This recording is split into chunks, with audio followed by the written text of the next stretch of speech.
یہ سوال پوچھا تھا اس طرح گستاخی تو نہیں کر سکتا تھا جیسے آپ نے 100 پیاز یہ جوتوں والوں کی تھی، لیکن آلموسٹ اس سے ملتا جلتا سوال تھا. میں نے کہا کہ جو آپ ہمیں ریزننگ دے رہی ہیں نہیں مسٹ سے، آپ یہ تو ایگری کر رہے ہیں کہ ہم نے جوتے بھی کھائے اور میں یہ الفاظ نہیں یوز کروں گا کیونکہ انٹرنیشنل آپ کے ریلیشن شپ پہ اس طرح کی باتیں نہیں ہوتی. آپ کا گیو اینڈ ٹیک ہوتا ہے، پریشرز ہوتے ہیں، آپ کسی پہ دباؤ ڈالتے ہیں، پھر نیگوسیشن ہوتے ہیں، گیو اینڈ ٹیک کے ساتھ دنیا چلتی ہے. ہم نے گیو کیا کیا اور ٹیک کیا کیا؟ تو ان کا یہی کہنا تھا، میں نے ان کو یہی کہا جب انہوں نے بہت ساری آ کے ریزن دی اور نہیں مسٹ سے میرا ان سے ہنا ربانی خار صاحبہ سے پہلا انٹریکشن تھا.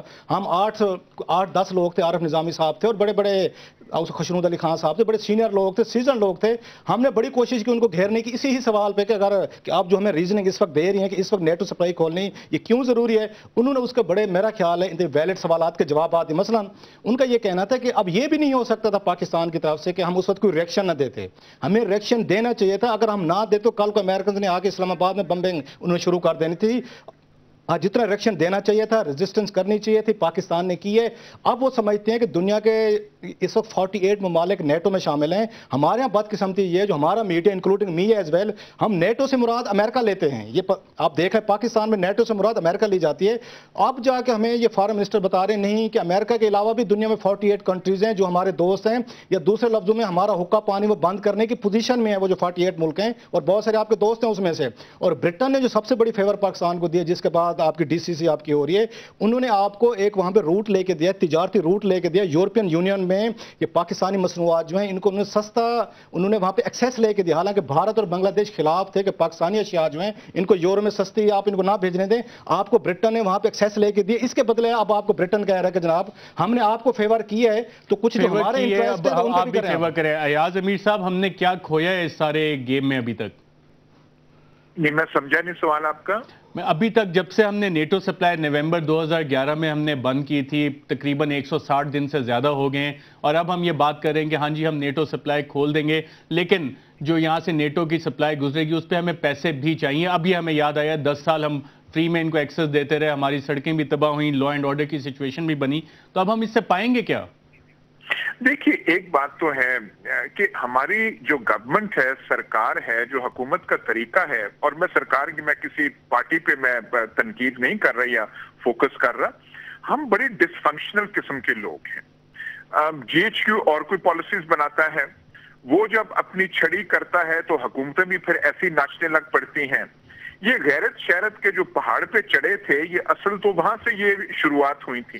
غیرت کے پہاڑ پہ ہم کس کے کہنے پہ چڑھے تھے؟ یہ جو راولپنڈی کے اشاروں پہ ہم نے وہ پوزیشن جو سخت لی تھی، یعنی پہلے ڈی سی سی میں فیصلہ ہوا، اس کے بعد کیبنٹ اور اس کے بعد پارلیمنٹ. پارلیمنٹ بیچاری کیا ہے جی، پارلیمنٹ تو وہ نعرے لگاتی ہے ہم یہ کریں گے، اور جب یہ آپ نے یہ پی سی این ایس کا ریزولوشن وہاں پہ آیا تو ہم نے کہا دیکھیں جی یہ پہلی بار ہو رہا ہے. ہم پتہ نہیں کس کس ڈراموں میں ہم پھنس جاتے ہیں، ایسے ڈرامے جن کا کوئی معنی نہیں ہوتا، جن کا کوئی مطلب نہیں ہوتا. لیکن ہم نے کوئی ریسپانس کرنا تھا تو ہمیں کیلیبریٹ کر کے کرنا چاہیے تھا. ہاں ہماری چیک پوسٹ پہ، ہمارے وہ جو بارڈر پوسٹ ہے اس پہ حملہ ہوا تھا، ہمارے فوجی جو ہیں مارے گئے تھے، ہمیں ریسپانس دکھانا چاہیے تھا. لیکن آپ دیکھیں جب یوگوسلاویا میں نیٹو بمباری ہو رہی تھی تو چائنیز سفارت خانے پہ بم گرے تھے، ان کے لوگ مر گئے تھے. انہوں نے اظہار غصہ کیا، انہوں نے احتجاج کیا، لوگوں نے معافی مانگی، لیکن انہوں نے اسی کو حرف آخر نہیں سمجھا، پھر نارملائز ریلیشن کیے اور پھر آگے کی طرف چل پڑے. بالکل پالیٹکس اور ڈپلومیسی میں ایاز امیر صاحب there is never a final decision. اور جیسے آپ نے کہا کہ بغیر سوچے سمجھے ہم لوگ غیرت کے پہاڑ پر چڑھ جاتے ہیں، اور اس پہ ناظرین مزید بات کریں گے اور آپ کو پروگرام کے اگلے حصوں میں بتائیں گے کہ نواز شریف صاحب کے بارے میں وزیر اعظم یہ کیوں کہتے ہیں کہ وہ فوج اور عدلیہ کے ذریعے چور دروازوں سے آنے کی کوشش کرتے ہیں، اور ساتھ ساتھ نواب اسلم رئیسانی صاحب نے وزیر اعظم کو عدلیہ سے نمٹنے کا کیا مشورہ دیا، اس پہ بھی بات کریں گے. اور پروگرام کے اگلے سیگمنٹ میں ہمیں جوائن کریں گی مہرین انور راجہ جو پاکستان پیپلز پارٹی کی نمائندگی کریں گی ایک وقت کے بعد. ویلکم بیک ناظرین. اب ہم بات کر رہے ہیں کہ ہم نے نیٹو کی سپلائی روٹ تو کھولنا ہے اور اس کے لیے طریقہ کار کیا اپنایا جائے، نیٹو سے چارجز کتنے وصول کیے جائے، ڈرون اٹیکس جو ہوتے ہیں اس کے اوپر کیا بات چیت کی جائے، کیا فیس سیونگ لی جائے. لیکن یہاں پہ ایک بنیادی سوال ایاز امیر صاحب نے اٹھایا کہ ہمیں غیرت کے پہاڑ پر چڑھ کے بغیر سوچے سمجھے وہاں سے ہم بیانات دیتے ہیں. تو کلاسر صاحب یہ غیرت کے پہاڑ پہ ہمیں کس نے چڑھایا تھا؟